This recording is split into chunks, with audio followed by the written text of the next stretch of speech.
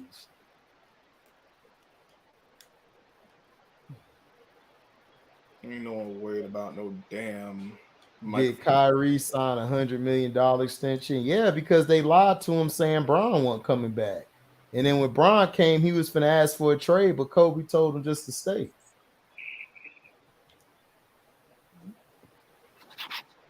And then LeBron tried to have that nigga traded behind him. Right. Behind his back while he's overseas and shit. You know what I'm saying? Well, I didn't know what happened. I don't know what's going on. Like, that's his main thing. But your media team leaking the shit out. They smile in your face. Oh, yeah, I already knew he was that type of nigga. He'll smile in your face and leave you out to hang, yeah. Cause he ain't let none of them niggas know in Cleveland he was going to Miami at all. That nigga buck like y'all by yourself. Shit, he didn't let nobody know he was going back to Cleveland. Right. I don't even think he be knowing. He just wake up one day and then make a decision. Yo, I'm going back. No, he's a conniving, spoiled ass brat. Like when you're allowed to do whatever you want, he gonna do whatever he want. I done seen this, that's why he went back to Cleveland. You know what I'm saying? Because he know he could go there and put pressure. That shit wasn't gonna work on Pat Riley and shit. No, you know what I'm saying? At all. Pat Riley looked at his ass like, nigga, I run this city, nigga. Who did you talk about? Nigga, me and Dan Marino run this city, nigga. Right. Y'all don't run shit. You better take that shit back to Akron, nigga. Man. And that's all that happened. NBC, I know you weren't part of them. We know you was cussing them. You were straight. You were part of the 10% that know shit. You was cussing the damn Ravens out the whole damn time. Right. You was against the organization the whole time. I didn't say you. I know who were part of it and who not. Trust me. I know. You were part of the 10-15 percentile that was going at the organization pissed off. The other majority of them assholes was riding for them. Man, like, man, they just need to just let him go and end all this bullshit. It's too much pressure. Like, nigga, it ain't your money. Right. Yo, that be bugging me out. Like, why the hell are you running? But like I told everybody, I'm like, bro, everybody keep like, oh, EDC is doing this, he ain't doing it. I'm like, dog, it ain't EDC, it's Steve Bisciotti's the one that's doing this. I mean, yeah, we know. Because like I told you, EDC can do all he wants to. Do all he want to, but at the end of the day, he still got to answer to Steve Bisciotti. Well, we know that. Nobody ain't say that. I wasn't blaming EDC. I was going off on Bisciotti, because he the one who run everything. But he give EDC the control to do what he has to do to get the deal done. But he put parameters on something, on what he wants, and EDC. Like when they tried to trade when Bill Belichick tried to trade Tom Brady and keep Jimmy Garoppolo. Then what you call he came there like, oh no, the hell you not. We ain't doing that. I mean, of course, because he saw Jimmy G. Everybody like Jimmy G. Terrible. The nigga Brissett was better than him. If Garoppolo wouldn't have got hurt, nobody would have known about Brissett. Right. See, you have the good game opening night, and then because he played well opening night, and then against Miami you get hurt, and that was it.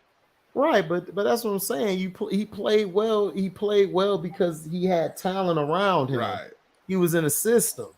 I was about to say that old system ass nigga, man. No, of course. Oh, we all know that. And then he was like, okay, well, if I'm gonna sit him somewhere, I ain't just gonna throw him to the wall I'm gonna send him to San Fran. Well, yeah, of course they're gonna send him to San Fran. Yeah, put him in another system that he can have success in, because you still gotta make it look worthwhile. I hope them niggas pick Purdy so I could laugh at Chance all year. Oh, yo. I hope they pick. I hope so too. I'm like y'all don't want trade. It's just trade. And I don't want him to snap and get on one of his I'm like with Trey Lance. I'm like, okay, I get it. He didn't start out so hot like you wanted him to, but at the same time, I'm like, really, nobody knew anything about Brock Purdy. I think the only thing they knew about Brock Purdy was when he went toe-to-toe with Jalen Hurts in college. That's it. Right. Exactly. That was it. Other than that, they ain't know shit about Brock Purdy. Everybody like, we on Purdy. I'm like, all right. And then when he played a real defense and got his arm snapped, nigga, all of that shit went dead. And now they changed the rule because of that. Because now teams can carry 3 quarterbacks because of what happened in that game. Because I think they had to put somebody out of position. I know they was pushing for that. Did the competition committee actually give that the okay? I know that it was a topic of discussion. I don't know if the competition committee. I thought they could carry 3 quarterbacks already. No, you can carry 3. No, they want to go back to the old rule where you can have that third quarterback and he not count against the 53, or I guess the 48. That's active. Oh, okay. So they want to do that rule. Yeah, they should never let that rule go anyway. They shouldn't have. Hell, you got at least have 3 QBs on your squad for a situation like that. Shit. Yeah.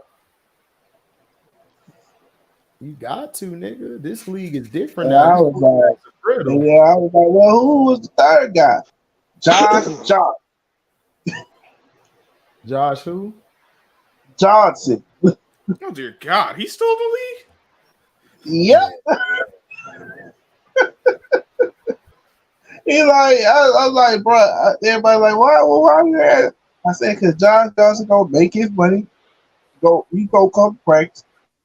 Throw a couple balls around, sit on the bench, make his money, and let it go. That nigga Melo's stupid. I'm speaking for Chance, Purdy MVP. Let's go, MAGA and Trump. Yeah. you know he gonna screenshot that. Yeah.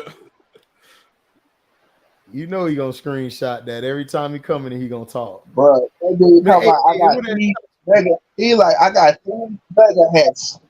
I was like, yeah, that's one too many. Not one of them was signed by Kobe.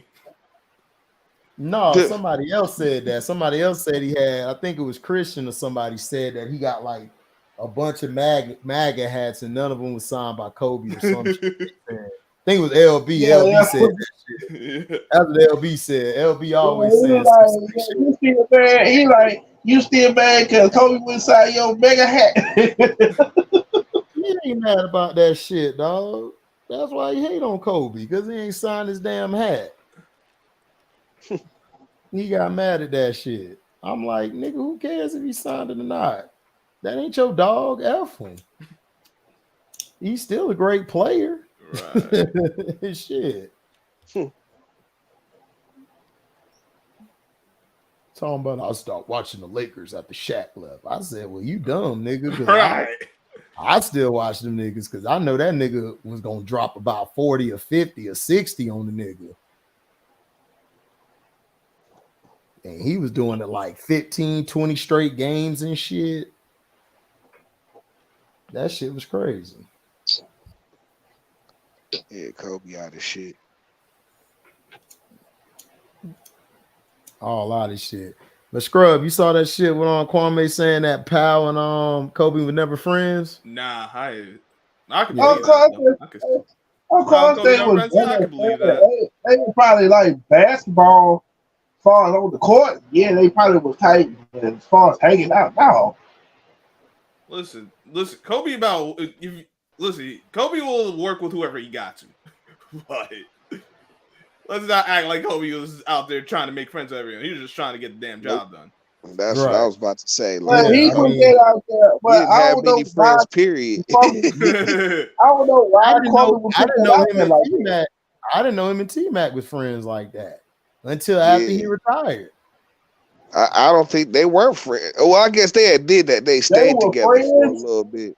But they wasn't. But they wasn't like on the court. They was just competitive.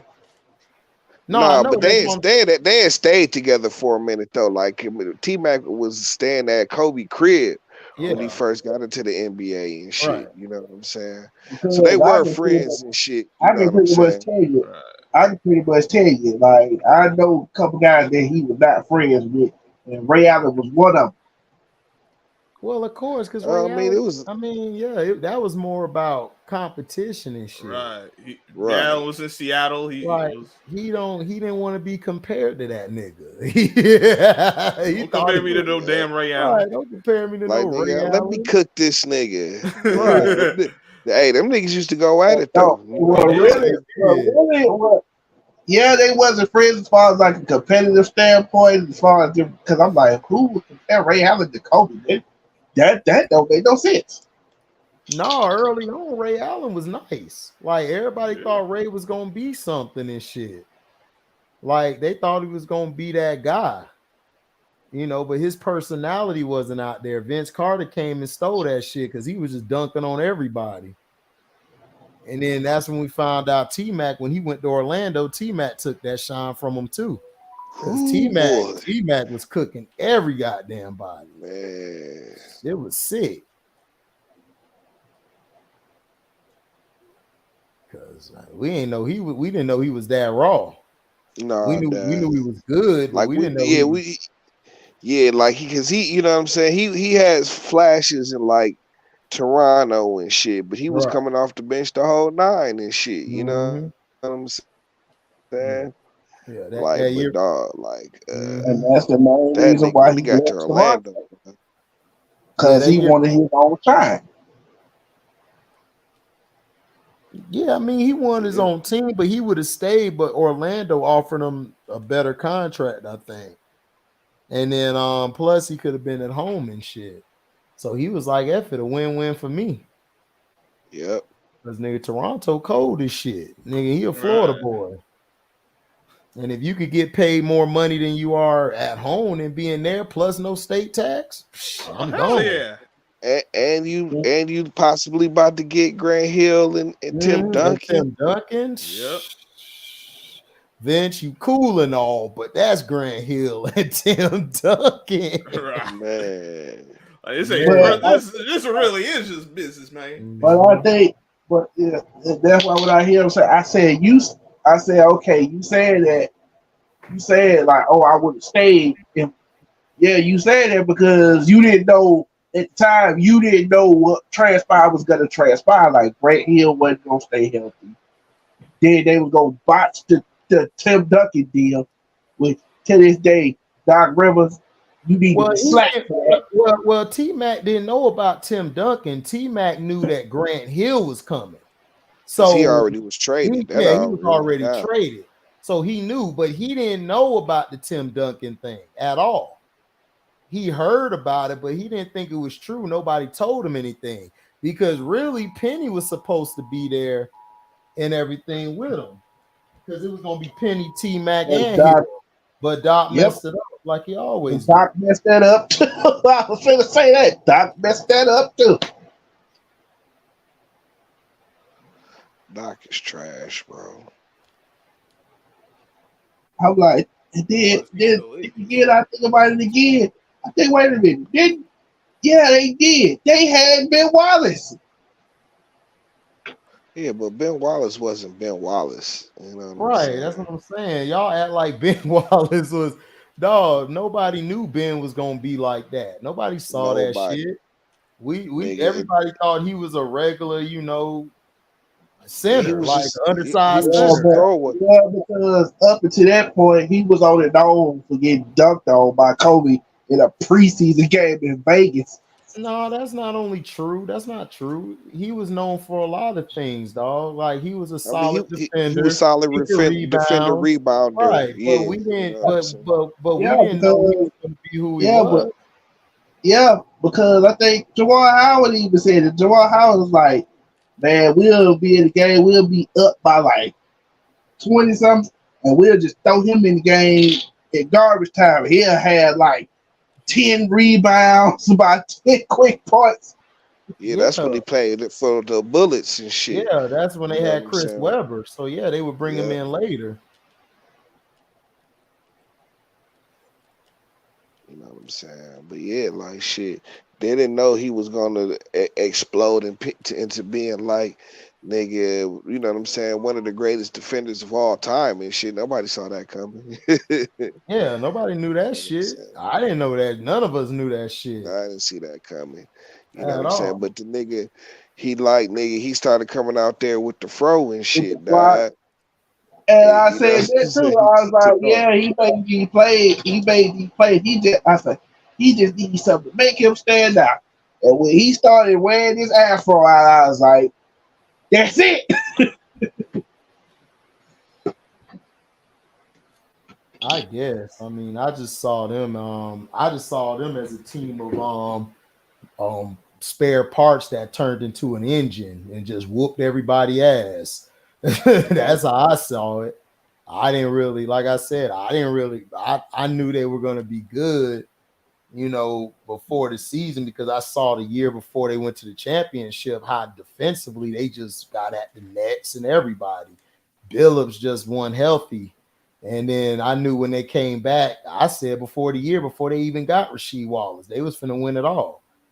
Because they were just working they are just working as one. It's like that team you go against on the field or even on the court. Like you may have more talent, but you play against them, they're gonna shut that shit down because everybody knew their position. That was amazing. Yeah, I don't know if they'd have beat New Jersey that year, dog, but they wouldn't have got swept if they had Chauncey and shit. That nigga got hurt. You know what I'm saying? But and that nigga Jason Kidd, you know what I'm saying, just They probably would have ran put him up. games. I don't know. I mean, they had a chance and shit, but they weren't as strong as they was in the next year and shit after getting Rasheed. You know what I'm saying? But it wouldn't have been no sweep. No, it wouldn't have been a sweep. It probably would have been 5 or 6. They would have, but I'm saying, but I knew what they were going to bring back when they came back next year because I knew it was going to happen. And then when they got Rasheed, I said, "Oh, that's the icing on the cake." Yeah, that's to put them over the top joint. Right. Because Rasheed was stretched because Rasheed could stretch that court. So Ben played down low, man, and then they had Rip coming off them picks and shit, just murdering niggas. And Tayshaun on the defensive end. But see, Tayshaun didn't even get no clock, dog, until that Orlando series and shit. You know what I'm saying? Like that was one of the reasons. Like that was one of the things that got Rick Carlisle fired and shit. You know what I'm saying? Yeah. Because Joe D, he got him out of Kentucky and shit. He wanted him to play and shit. You know what I'm saying? And Rick Carlisle wasn't a Tayshaun guy, but nigga, this shit was this nigga Trace McGrady was just taking that boy Corliss Williamson to task, boy. I mean, it's just nothing nobody can do. That was a bad Carlos Williamson guard me. It was a terrible matchup. Williamson was better going against the bigger guys and shit. He wasn't good against them guys like that. No, it was just murder. Y'all got Carlos Williamson. This joker here, Carlos Williamson, guard me. Okay, barbecue chicken. Hey, chill out, man. Williamson was a dog. Chill out. You know, that's T-Mac he was guarding, nigga. That everybody wasn't going like that on Corliss, nigga, at all. Like, let's calm down. I'm just saying. I'm like, that's T-Mac, though. You should know better. Well, that's Rick Carlisle, nigga. Like, Corliss can't help it. What he gonna tell the coach? F you and not play at all? And then I was like, okay, it looked like they finna win the series. And then T-Mac, oh my God, why? I was like, dude, what was you thinking? Why? When he got up on that podium, they asked him, oh, do you think you're going to get out of the first round? Like, yes. How do you get out of the first round? Then the next, woo, boy.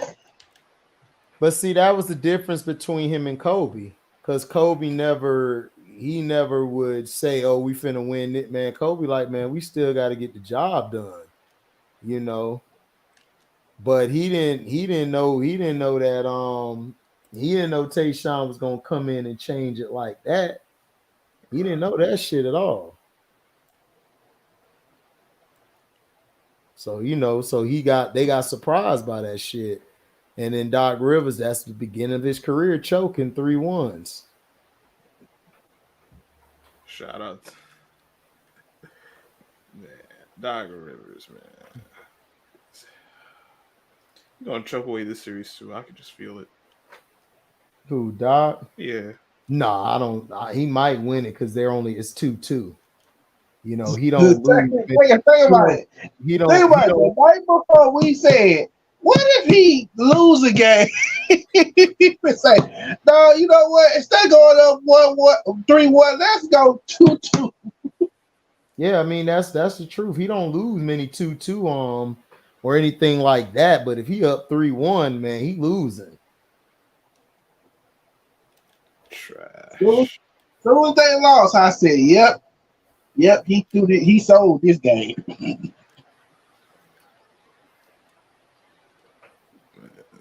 Well, yeah, he would have Larry Brown would have made Melo the sixth man to prove a point. That's just how Larry Brown is.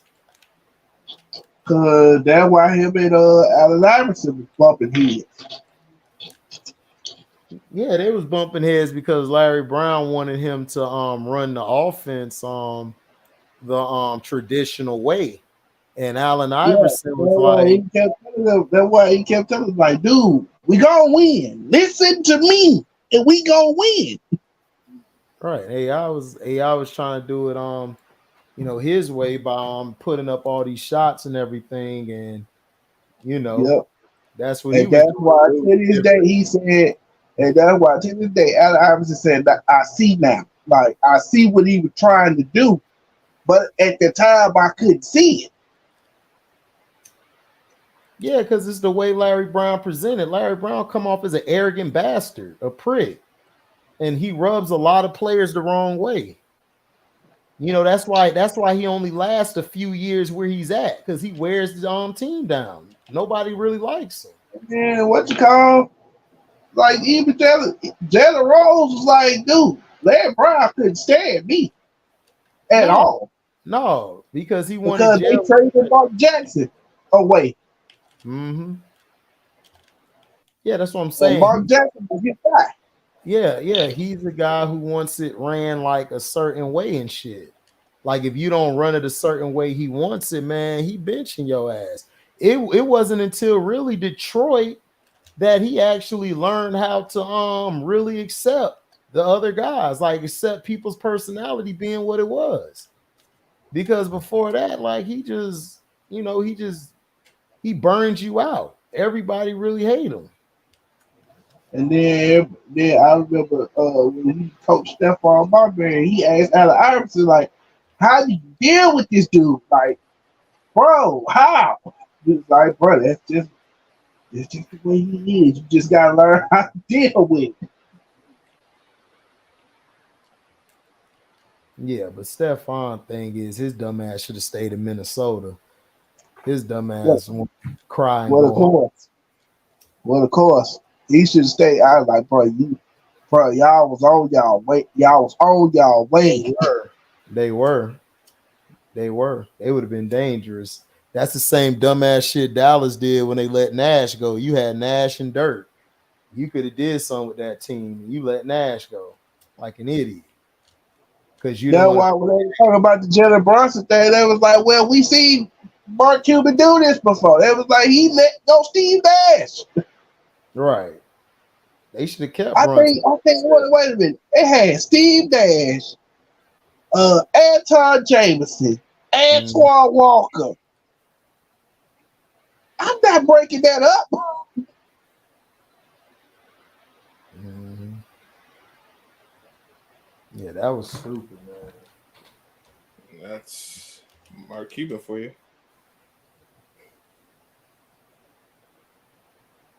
Exactly. But see, that's just what it is, you know. What time they play tonight? 5 something. Yeah. What? Yeah, 5:30 your time. Yeah, who play tonight? It's Knicks in Miami, and then the Bums out in LA. Oh well, I know I'm watching one game. Exactly. I'll catch the rest from everybody on Cino Live tonight. I ain't watching the game. I tried. I tried to watch game one. I couldn't do it.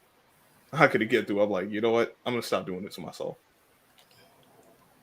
For my personal health and well-being, I'm not gonna do this anymore. I'm done. I can't do it no more. I told everybody what was gonna happen when Eddie Griffin came out with the video. I'm like, everybody knew it was gonna happen. I mean, dog, it's been happening for like years. This happened when Jordan was playing. It's like that's who they want to go in. They're gonna push him. It's nothing new. Same old script, just different story. Mm-hmm.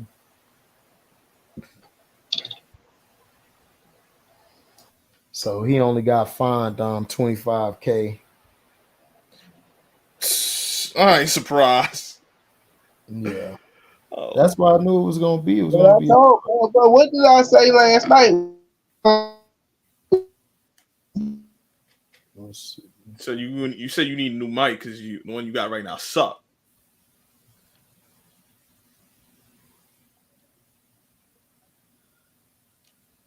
Oh my goodness!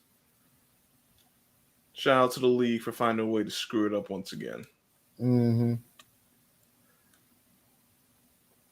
So why no one watched the NBA, man? Tired of this ish.